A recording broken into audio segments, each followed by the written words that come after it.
Hi, welcome to our channel. ఈరోజు నేను ఇంట్లో బీరకాయ బాయిల్డ్ ఎగ్ చేయబోతున్నాను. ముందుగా ఒక బౌల్ తీసుకొని అందులో కొంచెం ఆయిల్ వేసుకోవాలి. ఆయిల్ వేడయ్యాక జీలకర్ర, ఆవాలు, పచ్చిమిర్చి, ఆనియన్ వేసుకోవాలి.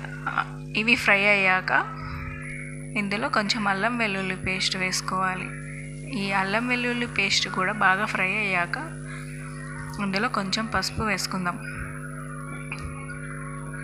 ఇప్పుడు కొంచెం పసుపు వేసుకొని బాగా కలుపుకొని ముందుగా కట్ చేసి పెట్టుకున్న బీరకాయల్ని వేసుకొని బాగా ఫ్రై చేసుకోవాలి. ఇలా బాగా ఫ్రై చేసుకున్న తర్వాత కాస్త మగ్గనివ్వాలి. ఇప్పుడు మనం మూత పెట్టేసుకుందాం.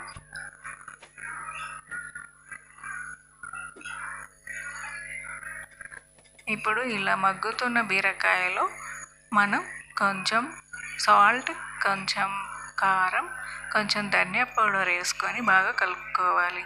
ఇప్పుడు బీరకాయని బాగా కాసేపు మగ్గనివ్వాలి.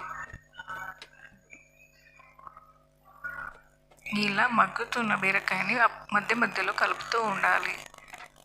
ఇప్పుడు చూసారా, బీరకాయలో ఉన్న వాటర్ వచ్చాయి. ఇప్పుడు ముందుగా ఉడకబెట్టుకున్న ఎగ్స్ని తీసుకొని వాటికి ఘాట్లలాగా పెట్టుకొని వాటిని బీరకాయలో వేసుకోవాలి. ఇప్పుడు వీటిని బాగా కలుపుకొని మగ్గనివ్వాలి. ఇలా కాసేపు మగ్గాక మళ్ళీ కలుపుకొని ముందుగా కట్ చేసి పెట్టుకున్న కొత్తిమీరను వేసుకుంటే బీరకాయ బాయిల్డ్ ఎగ్ రెడీ. మీకు ఈ ఛానల్ నచ్చినట్టయితే లైక్ చేయండి, షేర్ చేయండి. Bye bye.